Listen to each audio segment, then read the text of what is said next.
लोक भवन में विभिन्न औद्योगिक निवेश प्रोत्साहन योजनाओं और नीतियों के अंतर्गत औद्योगिक इकाइयों को प्रोत्साहन राशि देने और निवेश के लिए लेटर ऑफ कंफर्ट के वितरण को लेकर के कार्यक्रम का आयोजन किया गया। इस मौके पर 32 औद्योगिक इकाइयों को 1300 करोड़ से भी ज्यादा की प्रोत्साहन राशि का संवितरण कार्यक्रम और 4500 करोड़ से भी ज्यादा के निवेश के लिए 10 औद्योगिक इकाइयों को सीएम योगी ने लेटर ऑफ कंफर्ट वितरित किए हैं। इसी के साथ ही 32 निवेश इकाइयों को कुल लगभग 1300 करोड़ रुपए के प्रोत्साहन लाभ वितरित किए गए हैं। बनासकांठा डिस्ट्रिक्ट उत्तर प्रदेश में निवेश परियोजनाओं के प्रोत्साहन राशि वितरण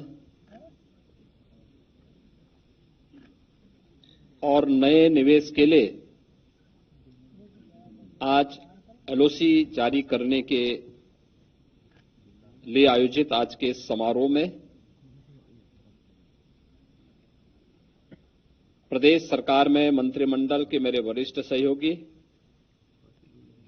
वित्त और संसदीय कार्य विभाग के मंत्री श्री सुरेश कुमार खन्ना जी, औद्योगिक विकास विभाग के मंत्री श्री नंद गोपाल गुप्ता नंदी जी, विभाग के राज्य मंत्री श्री जसवंत सिंह सैनी जी, प्रदेश शासन के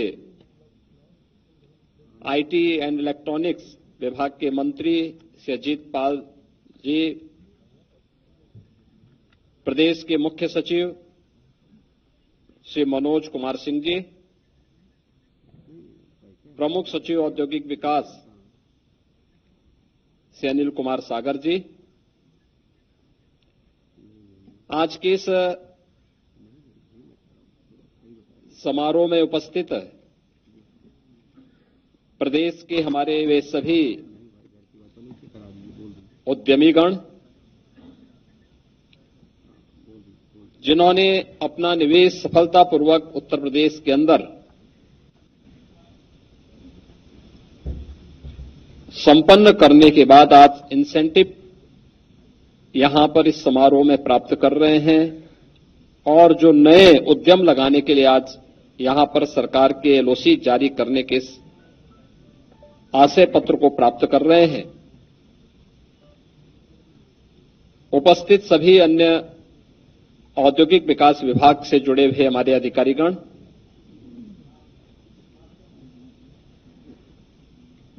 उद्यमीगण और उपस्थित बहनों और भाइयों, मैं सबसे पहले आप सबका उत्तर प्रदेश पर विश्वास व्यक्त करने के लिए हृदय से आभार व्यक्त करता हूं, आपका स्वागत करता हूं और आज आपको 1333 करोड़ रुपए से अधिक के सरकार के कमिटमेंट के जो पॉलिसी के अंतर्गत सरकार का कमिटमेंट था उसके अनुसार ये इंसेंटिव प्राप्त हो रहा है। इसके लिए आप सबको मैं बधाई भी देता हूं। यह आयोजन केवल इंसेंटिव वितरण से संबंधित मात्र नहीं है, बल्कि शासन के प्रति, शासन के कमिटमेंट के प्रति आपका विश्वास और सुदृढ़ हो, इसके लिए हम लोग आज यहां पर उपस्थित हुए हैं। यह व्यक्ति जानता है कि यह समारोह है, इसमें इसकी धनराशि सीधे आपके अकाउंट में चली गई होगी, लेकिन उस कमिटमेंट का जो आपने यहां पर एक विश्वास आपके सामने आपको हमने आश्वस्त किया था कि नहीं, हम आपको भी और आपकी पूंजी को भी सुरक्षा प्रदान करेंगे और ऑनलाइन प्लेटफॉर्म के माध्यम से, चाहे वह निवेश मित्र सिंगल विंडो प्लेटफॉर्म के माध्यम से या फिर एमओयू मॉनिटरिंग की जो प्लेटफॉर्म तैयार हुए हैं या इंसेंटिव वितरण के प्लेटफॉर्म तैयार हुए हैं, यूपी इन्वेस्ट के माध्यम से जिस कार्य पद्धति को हम लोगों ने आगे बढ़ाया है, वह कितना आगे बढ़ा है कि आज यहां पर आपने हमारे कुछ उन सफलतम उद्यमियों के विचारों को सुन करके स्वयं भी महसूस किया होगा, राज्य भर ने इस बात को महसूस किया होगा, और आपकी बात को हम तक पहुंचाने और इन सभी उद्यमियों की आवाज को प्रदेश के युवाओं तक पहुंचाने के लिए जो हमारी मीडिया के प्रतिनिधिगण हैं, इन्होंने भी सुना है। और खास तौर पर इस अवसर पर मैं श्री जेबी पार्क अध्यक्ष दक्षिण Asia Samsung, Shri Raghavpat Singhania JK Cement, Shri Sandeep Ghosh Birla corporation, Shri CP Agarwal ji अध्यक्ष Gallant Ispat, Shri Pawan Dawar CFO and chairman HCL group, Shri Seno Agarwal MD Ashok Leyland और Shri Vikram Poddar MD and CEO Canpack India के माध्यम से जो विचार आपको सुनने को प्राप्त हुआ होगा, वह आज इस नए उत्तर प्रदेश की पहचान बन चुकी है। बहनों और भाइयों, यह सच है कि 2017 के पहले उत्तर प्रदेश के अंदर कोई भी इस प्रकार का माहौल नहीं था जहां पर हम लोग या उत्तर प्रदेश का निवासी अपने आप को इस बात के लिए कह सकें कि आप भी किसी उद्यमी से कि आप भी यहां पर निवेश करिए। न माहौल था, न सरकार का विजन ही था, करना भी नहीं चाहती थी। उनके अपने संकीर्ण स्वार्थ थे, उनका अपना एक दायरा था। उनके लिए उत्तर प्रदेश भारत के विकास का ग्रोथ इंजन के रूप में अपने आप को प्रस्तुत कर सके, ये उनके विजन में कहीं भी नहीं था। कहीं भी उन लोगों का ये लक्ष्य भी नहीं था। एन केन प्रकारेण सत्ता प्राप्त करना, इसके लिए चाहे किसी भी हद तक जाकर के हम मशीनरी का दुरुपयोग करें, अराजकता फैलाएं, गुंडागिरी करें, युवाओं के भविष्य के साथ खिलवाड़ करें, किसानों के भविष्य के साथ खिलवाड़ करें, महिला सुरक्षा की स्थिति या फिर झूठे आश्वासन देकर के, यही सब होता था। और यही कारण था 2017 के पहले उत्तर प्रदेश के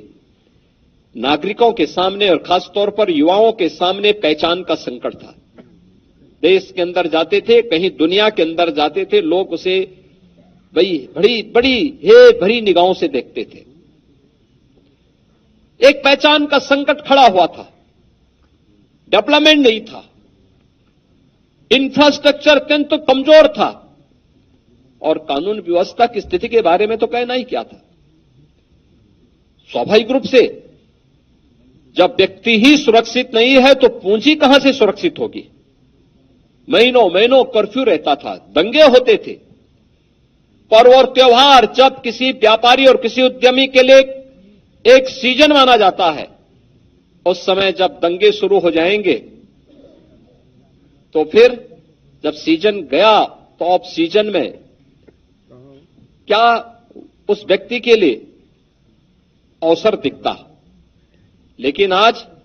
हम कह सकते हैं लगभग 7.5 वर्ष हमारी सरकार को प्रदेश की सेवा करते हुए हैं और इस दौरान प्रधानमंत्री मोदी जी के मार्गदर्शन में, उनके नेतृत्व में ईज ऑफ डूइंग बिजनेस का मामला हो या उत्तर प्रदेश के प्रत्येक नागरिक के लिए ईज ऑफ लिविंग के लक्ष्य को प्राप्त करने की दिशा में उठाए गए कदमों का आपने देखा होगा कि हम लोग 27 सेक्टोरियल पॉलिसीज इस समय प्रदेश के अंदर लागू कर रहे हैं और जो इंसेंटिव भी वितरित हुए हैं बनाने के पहले स्टेक होल्डर्स के कमिटमेंट भी हम लोगों ने लिए। भाई आप बताइए, अपना सुझाव दीजिए, आपके सजेशन क्या हैं, और उसमें जो भी संशोधन शासन के दायरे में रहकर के हो सकते थे उसको बनाने के प्रयास हुए और फिर उसी दायरे में निवेश भी हुआ और निवेश के इंसेंटिव वितरण के लिए आज हम सब यहां पर उपस्थित हुए हैं। इसके लिए हमें समय समय पे कदम भी उठाने पड़े। आज मैं कह सकता हूं कि हमने लगभग 125 सीएम फेलोज भी प्रदेश भर में तैनात किए हैं जो औद्योगिक विकास विभाग के साथ इन्वेस्ट यूपी के साथ मिलकर के उद्यमियों की समस्या का समाधान करवाने में योगदान दे रहे हैं और इन्वेस्ट यूपी अपने सिंगल विंडो प्लेटफॉर्म के माध्यम से हर उद्यमी की समस्या का समाधान करने के लिए पूरी प्रतिबद्धता के साथ कार्य कर रहा है। मुख्यमंत्री कार्यालय और मुख्य सचिव का कार्यालय स्वयं इसकी मॉनिटरिंग भी कर रहा है। हमने पहले दिन ही इस बात को कहा था कि अपराध और अपराधियों के प्रति और भ्रष्टाचार और भ्रष्टाचारियों के प्रति सरकार की जीरो टॉलरेंस की नीति रहेगी और उसके तहत हम आज भी कार्य कर रहे हैं। बिना रुके, बिना डिगे, बिना किसी संकोच के, परवाह किए बगैर हम लोग लगातार कार्य कर रहे हैं और आगे भी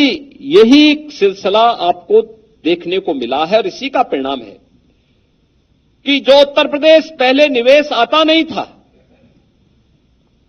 जिस उत्तर प्रदेश में कोई आना नहीं चाहता था, मुझे याद है जब 2017 के अंत में मैंने नवंबर में अपने औद्योगिक विकास मंत्री को